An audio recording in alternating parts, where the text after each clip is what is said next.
called this the 50-mile harvest because basically we have 7 farms represented here tonight, all within 50 miles of our land.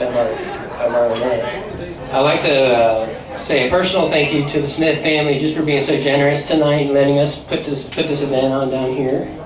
And if y'all would welcome Mr. Smith with the history of the Citadel. Thank you. The history of the Citadel. It was built in 1924. It was built for $24,800 in gold. I'll pay you that for it. I'll take it. You could build it today for the same amount of $20 gold pieces. They'll tell you what the paper money's done. Anyway, the reason it's here, and if this is lost on any of the men here, I'll be glad to explain it to them later. The men came up here and they wanted a place to play golf.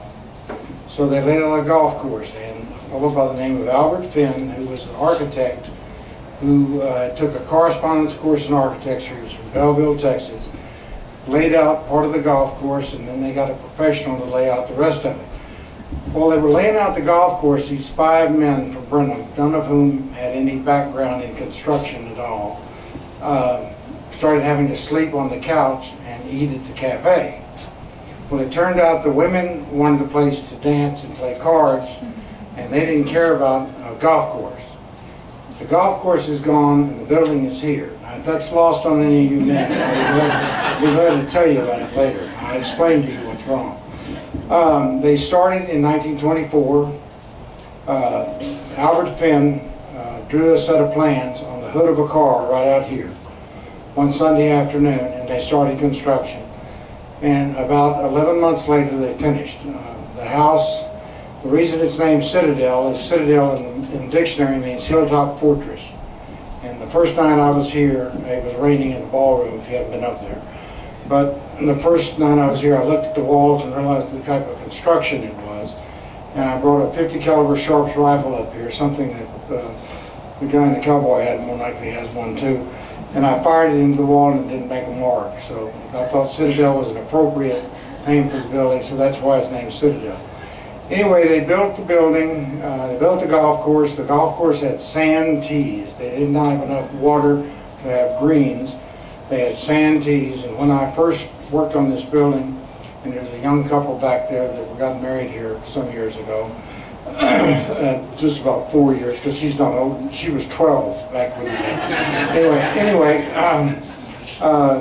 they didn't have enough water to water the greens, so they did sand greens, and I'd never heard of that. And the man that was a caddy here as a young boy was still alive at the time, and he told me the story. They had 9-hole golf course. The first green was right over here. The second green was down the hill, and when you leave here tonight, if you look, when you get to where the roads join together right down here at the bottom of the hill, if you look to the left, you can see the number 3 outline of the number 3 tee. All right, the number 5 tee is where the Wichita Ranch House is now. The number 9 tee was behind the building, and I don't know where the 19th hole was. I think it was inside. Anyway, it's a very interesting building. When I got it, it was a derelict. It was pretty far gone. The lady that owned it, Johnny May Hackworth, who turns on the lights at night still occasionally. She's going to a reward supposedly, but I'm not sure. Had run it into the ground. She had the Hare Krishnas and some of the other Christian type groups living here free with 1 bathroom. And when Sheriff Goldberg was asked to evict him, there were 206 people living here with 1 bathroom. I don't think the girls wore makeup, but I'm not sure. Anyway, the building was in bad shape, and I decided that it was more than I wanted to handle. So I put it up for sale, and I sold it to the first guy that looked at it. And he worked with me for a year, and he paid the bills for a year, and he paid his note. And then his financing collapsed, and I had to foreclose the building. And after I foreclosed the building, my wife said, you know, you weren't happy from the day you sold it to the day you got it back, so why don't you do something with it? And I found out later that was mainly to keep me off the streets and out of the bars. But anyway, I rebuilt the building, and the 2.5-year project took a little over 3 years and was about 100% over budget. I'm only 37 years old. You can see what this does to somebody. So anyway, the building has a lot of interesting history. I was told by one of the older men here who threw somebody off the veranda upstairs when it was a country club that it would be best if I more than likely did not dig up the grounds too much. Didn't follow up on that. We haven't dug them up. Anyway, it ran as a country club from 1926 to 1931, and then with the Depression, the dues structure collapsed. And the two factions, both of them of Germanic origin, stood on the courthouse steps watching the other faction see who was going to blink first, and Mrs. Hackworth and her present husband at the time, number 2, bought the building for $10,001 with 207 acres with it. When I got the building in 1980, it had 23 acres left. It now has 50 acres. And I did buy those. But she sold off the acreage during her later years of her life for $350 an acre to support herself. And that's why it doesn't have the acreage anymore. There's a lot of interesting stories about the building, and there's still a few people, not many left alive, that were familiar with the building. Albert Finn, the architect, was really a very interesting fellow. I never knew him, but I got a chance to meet his son 25, 28 years ago when he was in his 80s. Albert Finn was the architect of the San Jacinto Monument. And the way he built the monument is the way he built this building. And the interesting part of the San Jacinto Monument, and if you haven't been there, you need to go, is the San Jacinto Monument is the tallest masonry structure in the United States. And it was built by the WPA during the Depression. And they said that they were not going to build anything taller than the Washington Monument. And he said, okay. So they went through, and all of his drawings, by the way, are in Central Public Library in Houston, and we got them out, put up a bond, and copied them at Ridgeway. And the way we did this building is I gave it to some architectural schools, and said if Finn was alive today and had a limited, and I said limited, they didn't listen, budget, what would he do to bring the building up to snuff? And what you see is the way it is. It's in a lot better shape than it was the day I finished it, because our oldest son Edward has been involved in it, and I didn't come up here while he was doing it, so it's all to his credit, not mine. Anyway, Finn went on and designed the monument with the star on top of it, and they reminded him on more than one occasion in his notes and in the letters that it couldn't be any taller than a Washington Monument, and they wanted it shorter. And in the last set of drawings that he did for the monument, which is also a masonry structure, as this one is, poured in place, he made a note at the bottom of the letter to the WPA that he would like permission to put a museum in the bottom of the monument, and they okayed it. He just didn't tell them he was going to put the tower on top of the museum. So the Washington Monument is 17 feet shorter than the San Jacinto Monument. And I think that's a real credit to a real Texan. Great guy.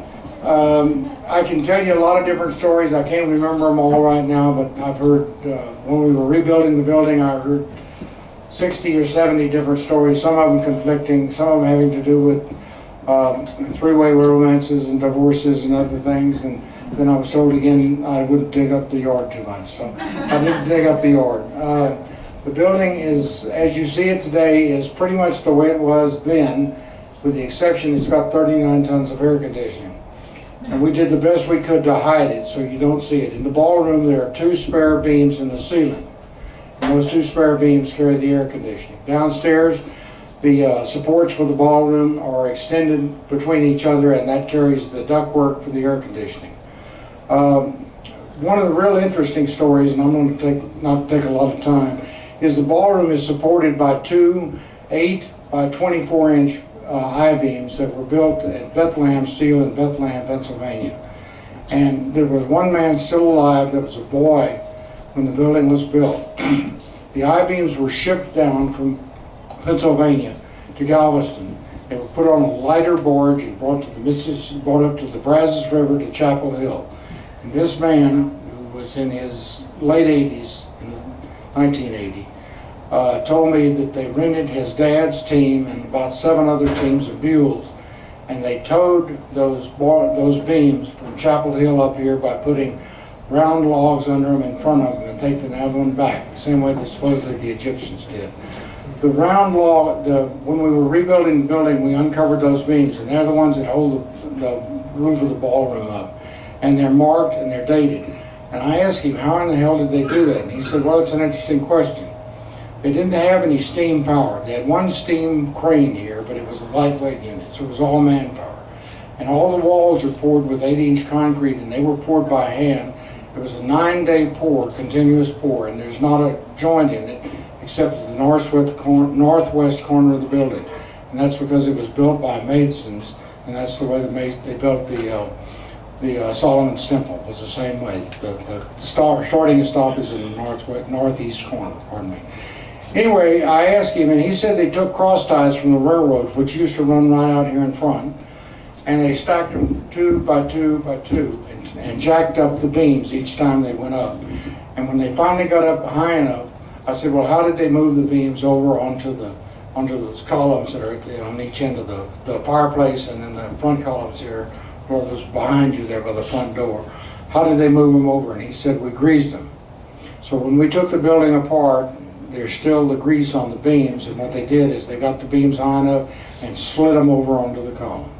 And that's where they sat all those years. We did not move the beams, and they are marked and they are dated, 1924. So anyway, there's a lot of different stories, and I could go on and on, more like you're hungry, and some of these stories I can tell, but not in mixed company. So I would like for the men to leave and the women to stay, and I can tell the stories.